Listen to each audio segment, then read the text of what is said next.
మన తండ్రి అయిన దేవుడు కుమారుని యేసుక్రీస్తు సత్పరిశుద్ధ శ్రేష్టమైన నామములో మీ అందరికీ వందనాలు తెలియపరుచుకుంటున్నాను. ప్రియులారా, ప్రభు నామను బట్టి యేసుక్రీస్తు ప్రభు యొక్క అతి శ్రేష్టమైనటువంటి ప్రేమను బట్టి మనమందరం కూడా ఈరోజు వరకు ఈ దినం వరకు ఈ రీతిగా ఉన్నందుకు, మనమందరం కూడా ఈరోజు వరకు ఈ దినం వరకు క్షేమముగా ఉన్నందుకు ఆ దేవాది దేవునికి హృదయపూర్వకమైనటువంటి వందనాలు తెలియపరుచుకుందాం.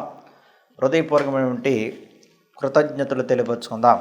ఎందుకంటే దేవుడు గడిచినటువంటి దినాలలో, గడిచినటువంటి రోజుల్లో, గడిచినటువంటి వారములలో, గడిచినటువంటి ముఖ్యంగా నెలలో మనందరూ కూడా కాపాడి రక్షించి ఆయన నామములో మనమందరం కూడా జీవించడానికి దేవుడు ఎంతగానో తన కృపను అనుగ్రహించి ఉన్నాడు.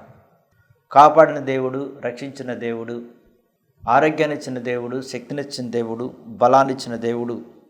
ఆయన గొప్పవాడు, ఆయన ఉన్నతమైన వాడు, ఆయన మహిమగల దేవుడు. ఆయన నిరంతరము మన ఎడల అనేకటువంటి గొప్ప కార్యాలు, ఆశ్చర్య కార్యాలు, కని విని ఎరగనటువంటి మహత్ కార్యాలు చేయగల దేవుడు అన్నమాట. కాబట్టి మనం ఎప్పుడూ ఎల్లప్పుడూ కూడా ఎవరికి కృతజ్ఞతలు, ఎవరికి వందనం తెలియపరచాలంటే దేవునికి కృతజ్ఞతలు, దేవునికి వందనం తెలియపరచాలి. ఎందుకంటే ప్రియులారా, ఆయన దినదినము ప్రయత్నం మనల్ని కాపాడుతున్నాడు. ఈరోజు వరకే, ఈ దినం వరకే మనం క్షేమముగా ఉన్నామంటే ఇది దేవుని యొక్క దయ, దేవుని యొక్క కృప, దేవుని యొక్క ప్రేమ. దేవుడు తన బిడ్డల ఎడల తన కృపను అనుగ్రహిస్తూ, దేవుడు తన బిడ్డల ఎడల తన ఆత్మతో నడిపిస్తూ, దేవుడు తన బిడ్డల ఎడల తన ప్రేమను కనబరుస్తూ మనల్ని రాత్రనగా పగలనగా అన్ని వేళల్లో, అన్ని సమయాలలో, అన్ని దినాలలో, అన్ని రోజుల్లో, అన్ని వారాలలో, నెల మొత్తము కూడా ఆయన మనల్ని కాపాడుతున్నాడు. కాబట్టి దేవుని బిడ్డలున్న మనము, దేవుని స్వాస్థునున్న మనము, దేవుని నమ్ముకున్నటువంటి మనము ఆయనకి మనసారా హృదయపూర్వకంగా కృతజ్ఞతలు తెలియపరచాలి. మనసారా హృదయపూర్వకంగా ఆయనకి వందనం తెలియపరచాలి. ఎందుకంటే నిన్ను కాపాడువాడు కొనకడు, నిద్రపోడు అని దేవుడు తన యొక్క వాక్కు ద్వారా తెలియపరిచాడు. ప్రియులారా, నిజముగా చెప్పాలి అంటే యేసుక్రీస్తు ప్రభు యొక్క భూలోకానికి వచ్చిన తర్వాత, ఆయన భూలోకంలో జీవించిన తర్వాత, ఆయన భూలోకంలో అనేకమైన అద్భుతాలు చేసిన తర్వాత, ఆయన భూలోకంలో అనేకమైన ఆశ్చర్య కార్యములు చేసిన తర్వాత, ఆయన భూలోకములో అనేకమైనటువంటి మహత్కార్యాలు చేసిన తర్వాత, ఆయన ఈ భూలోకములో అనేకమైన శ్రమలు పొందిన తర్వాత, ఆయన ఈ భూలోకములో అనేకమైనటువంటి హింసలు పొందిన తర్వాత, ఆయన ఈ భూలోకములో శిలువ మీద వేయబడిన తర్వాత, ఆయన ఈ భూలోకములో మన కొరకు కొరడాలతో కుట్టించుకున్న తర్వాత, ఆయన ఈ భూలోకములో మన కొరకు చిత్రహింసలు పడిన తర్వాత, ఆయన మరణించిన తర్వాత, పునరుత్థానమైన తర్వాత, ఆయన ఈ భూలోకా నుంచి పరలోకానికి వెళ్ళిపోయిన తర్వాత, ఆయన ఒక శక్తివంతమైనటువంటి బలమైనటువంటి ఆయుధాన్ని మన మధ్యలోనికి ఎప్పుడు ఉండటానికి పంపాడు. ఆ ఆయుధము, ఆ శక్తివంతమైనటువంటి ఆయుధము, అది మనుషులకి కనపడనటువంటి ఆయుధం అన్నమాట. అది మనుషులు ఎరగరు, మనుషులకి దాన్ని స్పర్శ పొందుకోలేరు. కానీ అది ఎప్పటికప్పుడే మనల్ని నడిపిస్తూ ఉంటుంది, ఎప్పటికప్పుడే మనల్ని కాపాడుతూ ఉంటుంది, ఎప్పటికప్పుడే మనల్ని విన్నట్టు నట్టుతూ ఉంటుంది. ఆ ఆయుధము, ఆ బలమైన ఆయుధము, ఆ జీవము గల ఆయుధము, ఆ శక్తి గల ఆయుధము ఏంటంటే పరిశుద్ధాత్మ అన్నమాట. ఈ పరిశుద్ధాత్మ ఆయుధములో ప్రియులారా, తండ్రి, కుమార, పరిశుద్ధాత్మను ముగ్గురు ఏకమై ఉన్నారు. ఇందుట్లో యేసుక్రీస్తు ప్రభు స్పష్టంగా బైబిల్ గ్రంథంలో చెప్పాడు, నేను ఈ భూలోకము నుంచి వెళ్ళిపోయిన తర్వాత మీ మధ్యలోనికి ఆదరణకర్తను, సత్యస్వరూపైన దేవుని పంపుతాను అన్నాడు. యేసుక్రీస్తు ప్రభు ఒక బలమైన ఆయుధాన్ని ఎవరికి ఇచ్చాడంటే మొట్టమొదటిగా తన శిష్యులకి ఇచ్చాడు. ఎందుకు యేసుక్రీస్తు ప్రభు యొక్క బలమైన ఆయుధాన్ని తన శిష్యులకి ఇచ్చాడంటే ప్రియులారా, శిష్యులు భయపడిపోయారు. నిజంగా చెప్పాలి అంటే శిష్యుల యొక్క జీవితాలు కూడా నాశనం అయిపోయినాయి.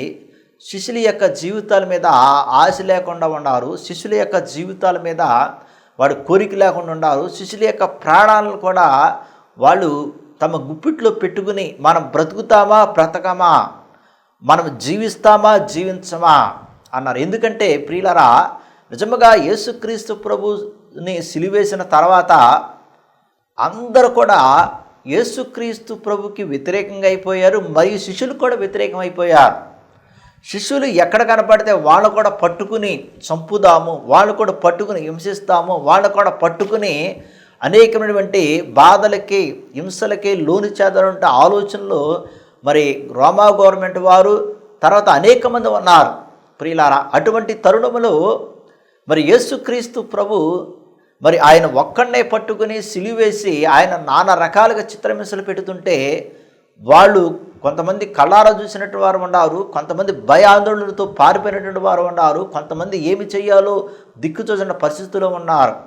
కాబట్టి అటువంటి తరుణములు, అటువంటి సమయంలో మరి యేసుక్రీస్తు ప్రభు వారికి ఒక బలమైనటువంటి వాక్కులు, బలమైనటువంటి ఆయుధాన్ని వాళ్ళకి అప్పగించాడు. బలమైనటువంటి ఆయుధాన్ని వారికి అప్పగించి ఏమన్నాడంటే, మీరు దేనికి భయపడవద్దన్నాడు, మీరు ఎవరికి కూడా భయపడవద్దన్నాడు.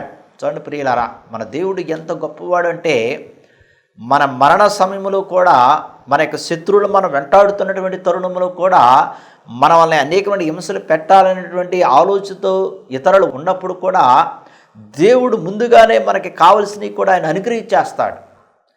దేవుడు ముందుగానే మనకు కావలసినంత కూడా ఆయన ఇచ్చేస్తాడు. ఏ విధంగా ఇస్తాడంటే తన యొక్క వాక్కుల ద్వారా, తన యొక్క మాటల ద్వారా, మరి ముఖ్యంగా పరిశుద్ధాత్మ ద్వారా ఆయన మనకు అనుగ్రహిస్తాడు. అందుకనే పరిశుద్ధాత్మను యేసుక్రీస్తు ప్రభు వారికి అనుగ్రహించాడు.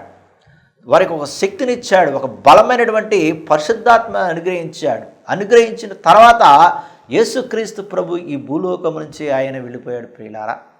అందుకని ఈ పరిశుద్ధాత్మ దేవుడే ఎప్పుడూ ఎల్లప్పుడూ కూడా మనల్ని కాపాడుతూ రక్షిస్తూ ఉంటుంది అన్నమాట. అన్ని సమయాల్లో, అన్ని వేళల్లో, రాత్రనగా పగలనగా, అన్ని సమయాల్లో, అన్ని వేళల్లో. అందుకని మనము ఎవరికి కృతజ్ఞతలు తెలియపరుచుకుంటూ, ఎవరికి వందనములు తెలియపరుచుకుంటూ జీవించాలి అంటే దేవునికి కృతజ్ఞతలు, దేవునికి వందనములు తెలియపరుచుకుంటూ జీవించాలి. కీర్తనల గ్రంథము 118వ కీర్తన 1 చదువుకున్నట్లయితే, యెహోవా దయాళుడు, ఆయనకి కృప నిరంతరము నిలుచును, ఆయనకి కృతజ్ఞ స్తుతులు చెల్లించండి అంటున్నాడు. యెహోవా అంటే దేవుడు మరి దయాళుడు. చూడండి ప్రియులారా, దేవుడు దయాళుడు అని మనకి ఎలా తెలుసు? దేవుడు దయగలవాడని మనం ఎలా ఎరిగి ఉన్నాం? దేవుడు దయాళుడని మనం ఏ విధంగా తెలుసుకోగలిగాం? దేవుడు దయాళుడని ఎవరి ద్వారా తెలుసుకోగలిగాం? దేవుడు దయాళుడని ఎవరి ద్వారా మనము కనుగొనబడి ఉన్నాం?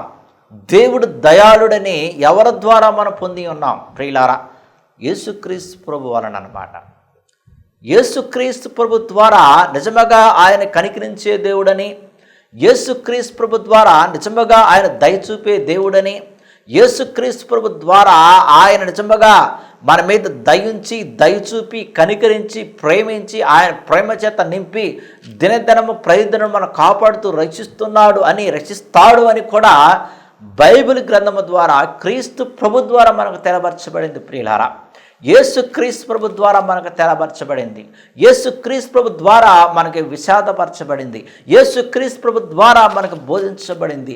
యేసుక్రీస్తు ప్రభు ద్వారా మనకి మరి తెలియపరచబడింది. అందుకనే యేసుక్రీస్తు ప్రభు ఆయన దయాళుడు, దయగలవాడు.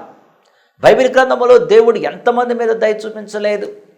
కుష్టివారి మీద దయ చూపించాడు, గుడ్డివారి మీద దయ చూపించాడు, అంగవైకల్యం గల వారి మీద దయ చూపించాడు, గుడ్డివారి మీద దయ చూపించాడు, కుంటివారి మీద దయ చూపించాడు.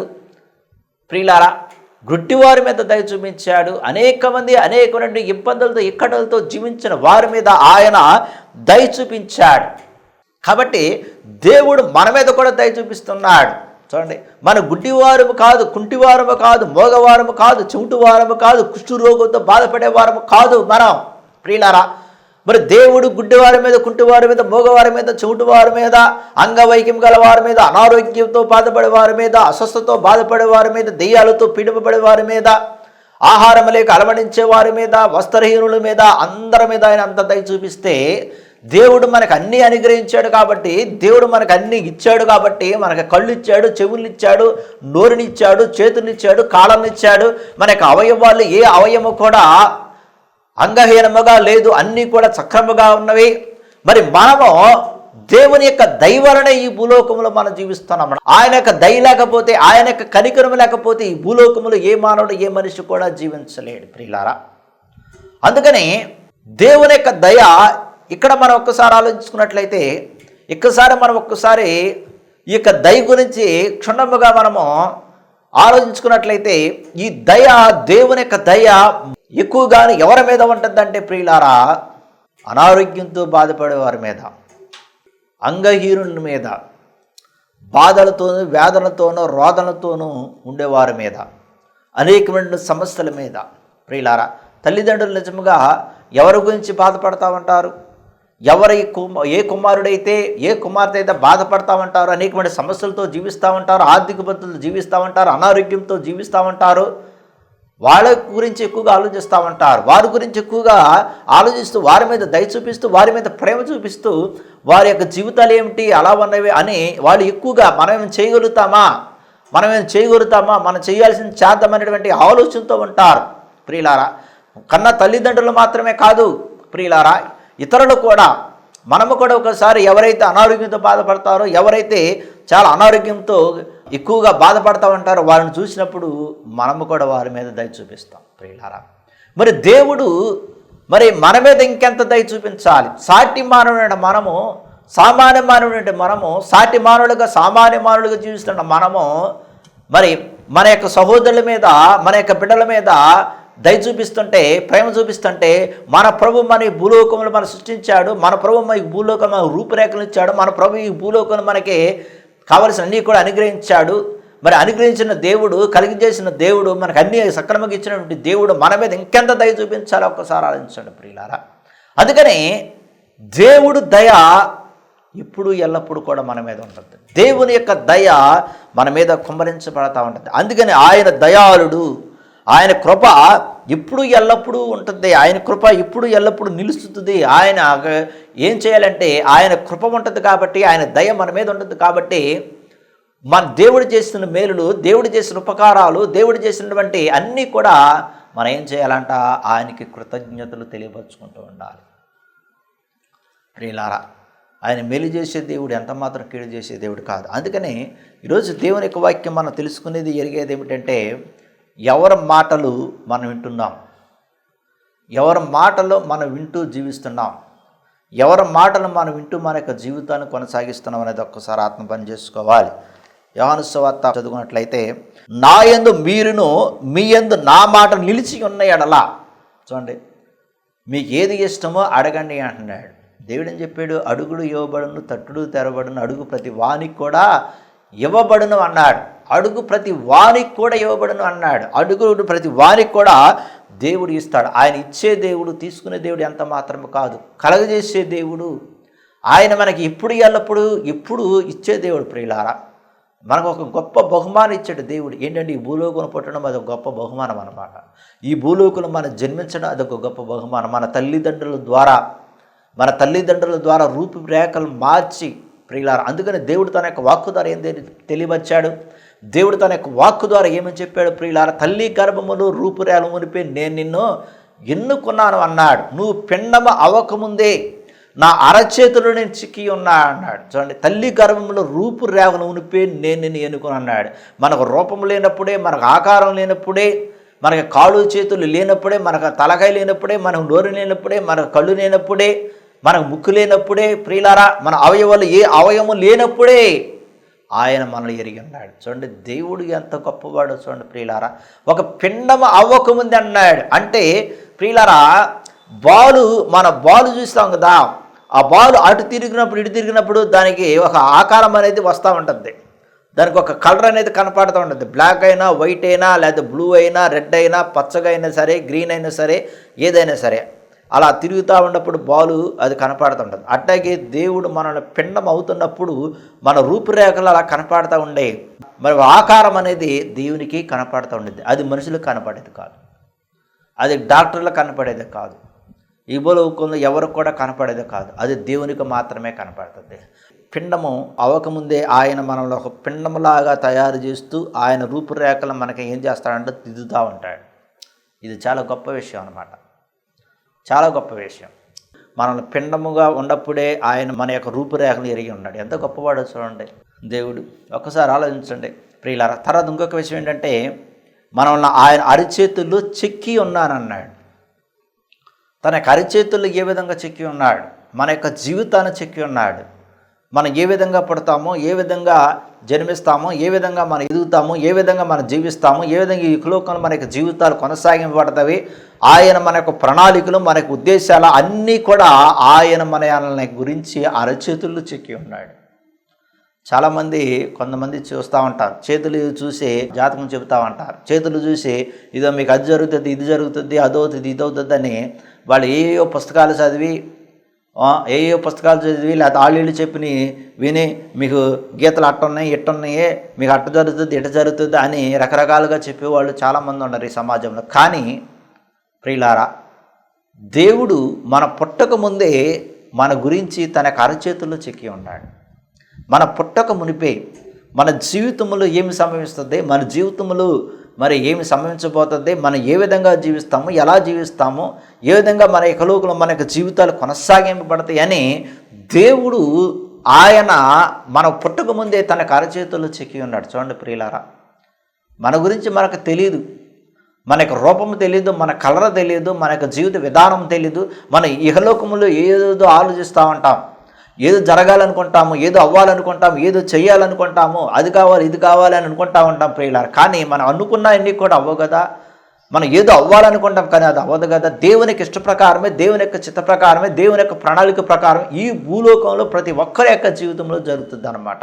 ఈ భూలోకంలో ప్రతి ఒక్కరి యొక్క జీవితంలో సంభవిస్తుంది అనమాట. ఈ భూలోకంలో ప్రతి ఒక్కరి యొక్క జీవితంలో జరుగుతూ ఉంటాయి. అందుకని ప్రియులారా, మనము ఎవరి యొక్క మాటల యందు నిలిచి ఉండాలి, ఎవరి యొక్క పలుకుల యందు నిలిచి ఉండాలి, ఎవరి మాటలు ఇహలోకంలో మనం వింటూ ఆలకిస్తూ జీవించాలంటే దేవుని యొక్క మాటలు మనం వింటూ ఆలకిస్తూ జీవించాలి. అందుకని నా యందు మీకేది ఇష్టమో అడిగిడి అంటున్నాడు. నా యందు మీరును, మీ యందు నా మాటలు అంటున్నాడు. చూడండి, మరి దేవుడు మన యందు ఉన్నాడు అని, దేవుడు మనతో ఉన్నాడని, దేవుడు మనతో నడిపిస్తున్నాడని, దేవుడు మనతో ఉన్నాడని మనకు శక్తినిస్తున్నాడని, దేవుడు మనతో ఉన్నాడు మనకు బలమిస్తున్నాడని, దేవుడు మనతో ఉండి మనకు ఆరోగ్యం ఇస్తున్నాడని, దేవుడు మనతో ఉండి మనల్ని కాపాడుతున్నాడని, దేవుడు మనతో ఉండి ఆయన యొక్క దయ మన మీద ఉందని, దేవుడు మనతో ఉండి ఆయన మనల్ని ప్రేమిస్తున్నాడని, దేవుడు మనతో ఉండి ఆయన యొక్క కనికరాన్ని మన మీద చూపిస్తున్న మనకి ఎలా తెలుస్తుంది, ఎలా ఎరిగి ఉంటామంటే ఆయన మాటల యందు నిలిచి ఉంటే, ఆయన మాటలు మన యొక్క హృదయములో పదిలపరుచుకుంటే, ఆయన యొక్క మాటలు మన యొక్క జీవితములో ఉంటే. అందుకని ఇక్కడ యేసుక్రీస్తు స్పష్టంగా చెప్తున్నాడు, నా యందు మీరును, మీ యందు నా మాటలు అంటున్నాడు. నా యందు మీరును, మన యేసుక్రీస్తు యందు ఉండాలి. యేసుక్రీస్తు ఉండడం మాత్రమే కాకుండా ఆయన మాటలు మనం ఆలకిస్తూ ఉండాలి. ఆయన మాటలు మనము ఆలకిస్తూ వింటూ ఆయన యొక్క మాటలు మన హృదయంలో పదులుపరుచుకుంటూ జీవిస్తూ ఉండాలి. అందుకని ఇక్కడ మీ యందు నా మాటలు నిలిచి ఉన్న ఎడలా, ఆయన మాటలు మన యందు నిలిచి ఉండాలి, ఆయన మాటలు మనతో ఉండాలి. ఆయన మాటలు మన యందు ఉంటేనే అప్పుడు మనము జీవించగలుగుతాం. అందుకని ఏమన్నాడంటే మీకు ఏది ఇష్టమో అడగండి అంటున్నాడు. ఎప్పుడు అడగాలి, ఏ సమయంలో అడగాలి, ఏ సమయంలో ఎప్పుడు అడగాలంటే మనం ఆయన యందు ఉంటే, ఆయన మాటలు మన యందు ఉంటేనే అప్పుడు అడగాలి. ఆయన యందు మనం లేకుండా, ఆయన మాటలు మన యందు నిలిచి ఉండకుండా మనం అడిగేవనుకోండి, అది దేవుడు అనుగ్రహించాడు. ప్రియులారా, నిజముగా మనం ఆయన మాటలు వినాలి కదా. వినుట వలన విశ్వాసం కలుగునని దేవుడు చెప్పాడు కదా. ప్రియులారా, వినుట వలన విశ్వాసం కలుగును అన్నాడు కదా. నీ విశ్వాసం ఎన్ని స్వస్థపరచును కాక అన్నాడు. విశ్వాసం లేకుండా, ఆయన మాటలు మనకి హృదయములు లేకుండా, ఆయన పలుకులు మనకి హృదయములు లేకుండా మనము ఏమైనా అడిగామనుకోండి, ఎలా జరుగుతుంది, ఏ విధంగా జరుగుతుంది, ఏ విధంగా ఇస్తాడు దేవుడు, ఏ విధంగా కలగజేస్తాడు దేవుడు. అందుకని ఇక్కడ స్పష్టంగా యేసుక్రీస్తు చెప్పాడు, మరి నా మాటలు నిలిచిన ఎడల మీకు ఏది ఇష్టం అడుగుడి, అది మీకు అనుగ్రహింపబడును అంటున్నాడు. అనుగ్రహింపబడును, దేవుడు అనుగ్రహించేవాడు, దేవుడు కలగజేసేవాడు. అందుకనే ప్రియులారా, మనం ఎప్పుడైతే యేసుక్రీస్తు యందు ఉండి ఆయన మాటలు మన హృదయములు పదులుపరుచుకుని ఆయన మాటలను మనం నిలిచి ఉంటేనే అప్పుడు దేవుడు మనకి ఏం చేస్తాడంట, ఇస్తాడు, అనుగ్రహిస్తాడు. ఆయన అనుగ్రహించే దేవుడు. దేవుడు ప్రతి ఒక్కరికి కూడా ఏదో అనుగ్రహిస్తానే ఉంటాడు. ఒకరు లేనిది కూడా ఆయన అనుగ్రహిస్తూ ఉంటాడు. ప్రియులారా, ప్రతి ఒక్కరికి కూడా ఆయన అనుగ్రహించే దేవుడు, కలగజేసే దేవుడు, ఇచ్చే దేవుడు. మనం పొందుకోలేకపోతున్నాం ప్రియులారా, పొందుకోలేకపోతున్నాం. దేవుడు అనుగ్రహించేవి, దేవుడిచ్చే ఫలాలు. అందుకని ఇక్కడ యోహాను సువార్త 15:1 ఏం రాయబడిందంటే, నేను నిజమైన ద్రాక్షావళిని, నా తండ్రి వ్యవసాయకుడు, నాలో ఫలింపని ప్రతి తీగ ఆయన తీసి పారవేయును, ఫలించు ప్రతి తీగ మరి ఎక్కువగా ఫలింపవలని దానిలోని పనికిరాని తీగలను తీసివేయును అంటున్నాడు. చూడండి, ఇక్కడ నాలో ఫలింపని ప్రతి తీగ ఆయన ఏం చేస్తాడు, తీసివేసి పారవేస్తాడంట. ఫలించు ప్రతి తీగ మరి ఎక్కువగా ఫలిస్తుంది అన్నాడు. చూడండి ప్రియులారా, మనం మరి ఎక్కువగా మనం ఫలించాలి అంటే, మరి ఎక్కువగా మనం ఆయన యొక్క అనుగ్రహాలు పొందుకోవాలంటే, ఆయన యొక్క ఆత్మను పొందుకోవాలంటే, ఆయన యొక్క శక్తిని పొందుకోవాలంటే, ఆయన యొక్క బలాన్ని పొందుకోవాలంటే, మనము ఆయన యందు మనము ఉండాలి. ఆయన మాటల యందు మనము నిలిచి ఉండాలి. ఆయన మాటలు మన హృదయంలో పదులుపరుచుకుని జీవిస్తూ ఉండాలి. అందుకని యోహాను సువార్త 15:8 ఏం రాయబడిందంటే, మీరు బహుగా ఫలించడం వలన నా తండ్రి మహిమపరచబడును అంటున్నాడు. మీరు బహుగా ఫలించడం వలన. చూడండి ప్రియులారా, ఫలించడం అంటే మనంతటికి మనమే ఫలించి, మనంతటికి మనమే అభివృద్ధి చెంది, ఇతరులకి ఉపయోగకరముగాను, ఇతరులకి సహాయంగాను ఉండటం అన్నమాట. ఫలించడం అంటే మనంతటికి మనమే ఫలించి స్వార్థపూరితమైన జీవితం జీవించడం కాదు. ఈరోజులో ఈ కాలాలలో వాళ్ళంతటికి వాళ్ళే, అంటే మనంతటికి మనం ఫలించి స్వార్థపూరితమైన జీవితాన్ని జీవిస్తున్నాం. ఈ కాలంలో చాలామంది స్వార్థపూరితమైన జీవితాన్ని జీవిస్తున్నారు. అందుకని ప్రియులారా, దేవుడు మనల్ని ఫలింపజేస్తున్నాడంటే, దేవుడు మనకు కలగజేస్తున్నాడంటే, దేవుడు మనకి ఇస్తున్నాడంటే, మరి మనము ఇతరులకి ఉపయోగకరముగాను, ఇతరులకి సహాయంగాను, ఇతరులకి ఏదో ఒక రూపంలో సహాయంగా ఉండటానికి. అందుకని ఇందువలన మీరు నా శిష్యులు అవుదురు అంటున్నాడు. ఎప్పుడైతే ఈ తండ్రి నామములో మనము ఫలించామో, ఆయన మహింపరచబడినట్లుగాను, ఆ తర్వాత మరి మనమందరము కూడా అప్పుడు ఆయన శిష్యులుగా పరిగణింపబడతాం. తండ్రి నన్ను ఎలాగూ ప్రేమించును, నేను మిమ్మల్ని అలాగే ప్రేమించేదను అన్నాడు. నా ప్రేమ యందు నిలిచియుండి, నేను నా తండ్రి ఆజ్ఞలను గైకొని ఆయన ప్రేమ యందు నిలిచి ఉన్న ప్రకారం మీరును నా ఆజ్ఞలను గైకొని ఎడల నా ప్రేమ యందు నిలిచియుందురు అంటున్నాడు. చూడండి ప్రియులారా, దేవుడు ప్రేమ స్వరూపి. ఆయన ప్రేమకి హద్దులు లేవు, ఆయన ప్రేమకి అవధులు లేవు. ఆయన ప్రేమ ఎంతో ఉన్నతమైనది. కాబట్టి మనము ఎవరి ప్రేమ యందు నిలిచి ఉండాలి? క్రీస్తు యేసు అందే ప్రేమ యందు నిలిచి ఉండాలి.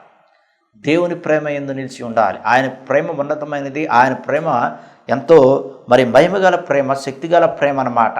అందుకని మనము ఆయన ప్రేమ యందు నిలిచి ఉంటే మరి మనము క్రీస్తు ప్రభుకి శిష్యులుగా ఉంటాం అన్నమాట. అందుకని ఇక్కడ యేసుక్రీస్తు ఏమని చెప్తున్నాడంటే, తండ్రి నన్ను ఎలాగూ ప్రేమించను, నేను మిమ్మల్ని అలాగే ప్రేమించేదని అంటున్నాడు. తండ్రి ఎలాగ ప్రేమించాడు?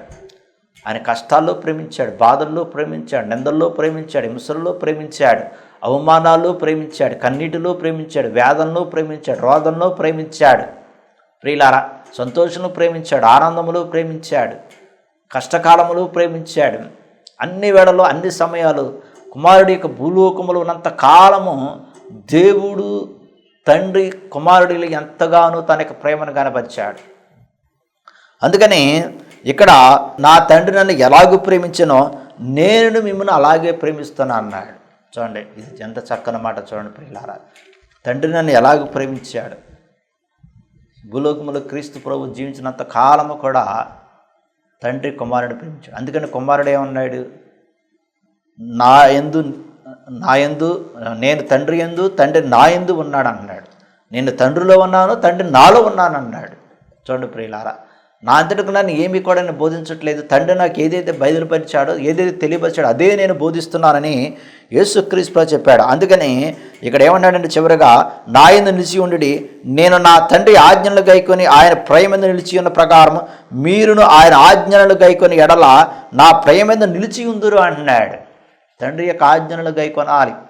ఆజ్ఞలను గైకొనటం వల్ల మనము ఆ కుమారుడు ప్రకారం నా ప్రేమ యందు నిలిచి ఉండేలాగా ఉంటాం అన్నమాట. అందుకని ప్రియులారా, మరి మనం ఈ లోకంలో ఎవరి మాటలు విని, ఎవరి మాటలు ఆలకిస్తూ మనం జీవిస్తున్నామనేది ఒక్కసారి ఆలోచించాలి.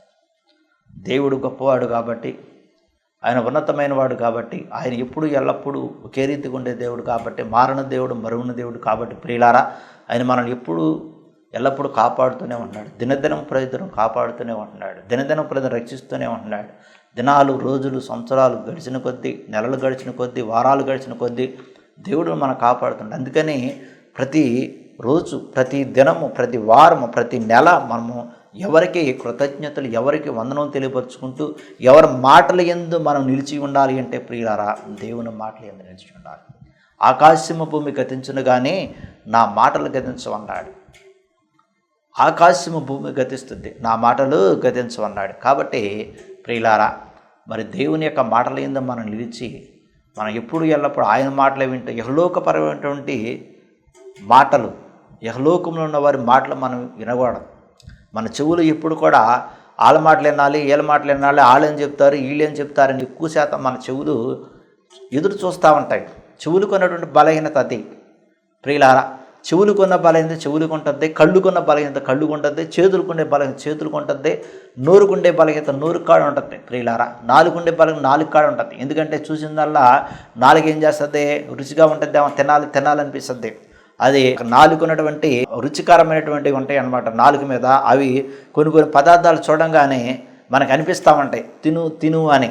మన అనారోగ్యంగా ఉన్నప్పుడు కూడా ప్రియులారా, మనం షుగర్ ఉన్నప్పుడు కూడా స్వీట్ చూడంగానే తింటూనే అనిపిస్తాయి. అయ్యో మనల్ని ప్రేరణ కలిగిస్తాయి అన్నమాట. అదేవిధంగా మన యొక్క చెవులు కూడా అంతే. కొంతమంది బలహీనంగా ఉండేవాళ్ళు ఉంటారు, వాళ్ళు ఏ మాటలు చెప్పినా సరే వినేవాళ్ళు ఉంటారు. ఇక ఎప్పుడు కూడా ఎవరేం చెప్తారా ఏంటి చెప్తున్నాం అని ఎప్పుడు కూడా ఈ చెవులు ఏం చేస్తాయంటే ఇతరుల యొక్క మాటలు ఆలకించాలి, ఇతరుల యొక్క మాటలు వినాలని చెవులు ఎప్పుడు కూడా మనల్ని అలా ప్రేరణ కలిగిస్తూ ఉంటాయి అన్నమాట.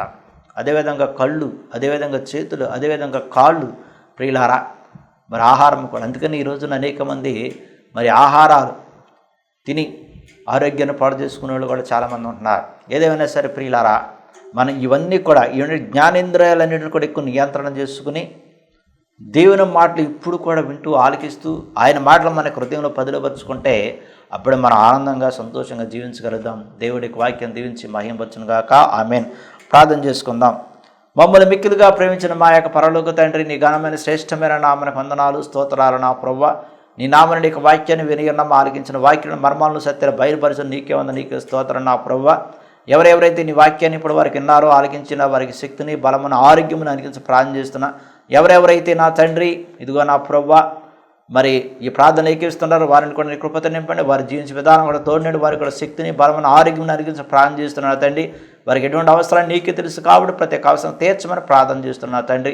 మేము జీవించే విధానం కూడా తోడేడుకుని ప్రార్థన చేస్తున్నాం. గడిచిన దినాలు, గడిచిన రోజుల్లో, గడిచిన నెలలు మమ్మల్ని అందరూ కూడా కాపాడి రక్షించండి. నీకే వంద, నీకే స్తోత్రం నా ప్రభా. ఈ నెల కూడా కాచి కాపాడి రక్షించమని ప్రార్థన చేస్తున్నా తండ్రి. ఈ నెలంతా కూడా నా ప్రభా మా ప్రయాణాలు తోడేడుకోండి, మా హత్య ఆరోగ్యము, శక్తిని, బలమైన ప్రార్థన చేస్తున్నా తండ్రి. మా అవసరాలు ఎరిగిన దేవుడినివి, మా అక్కరలు ఎరిగిన దేవుడినివి, మా స్థితిగతులను ఎరిగిన దేవుడినివి కాబట్టి నా తండ్రి మాకు కావాల్సినవన్నీ కూడా అనుగ్రహించి నీ నామములో జీవన సహాయం చేయమని, మేమందరం కూడా ఇందు శ్వాస నుంచి సహాయం చేయమని. ఎవరైతే అనారోగ్యంతో బాధపడుతున్నారో వారి కోసం ప్రత్యేకంగా ప్రార్థన చేస్తున్నారు. ఎవరైతే అనేకమైన సమస్యలతో జీవిస్తున్నారో వారందరూ కూడా ప్రత్యేకంగా నా తండ్రి ప్రార్థన చేస్తున్నా తండ్రి. ఆరోగ్యాన్ని ఇచ్చే దేవుడు నువ్వే, సమస్యల నుంచి విముక్తిని విడుదల కలగజేసే దేవుడు నువ్వే, ఆర్థిక పరిస్థితి విముక్తిని విడుదల కలగజేసే దేవుడు నువ్వే నా ప్రభువా. శాంతి లేక సమాధానం లేక జీవించే వారికి శాంతిని, సమాధానం అందించిన ప్రార్థన చేస్తున్నా తండ్రి. ఎవరెవరైతే ప్రార్థన చేయమని అడిగి ఉన్నారో వారి కొరకు ప్రత్యేకంగా ప్రార్థన చేస్తున్నా. వారికి కూడా నీ కృపతో నింపమని, వారి జీవించే విధానం కూడా తోడేడుగా ఉండమని, మేము ఎప్పుడు ఎల్లప్పుడూ నీ శ్వాస ఉంచి నమ్మిక ఉంచి జీవించడం సహాయం చేయమని, మారకుడిని యేసుక్రీస్తు పరిశుద్ధ నామములో ప్రార్థన చేసి అడిగి అడుగుతున్న తండ్రి. ఆమేన్.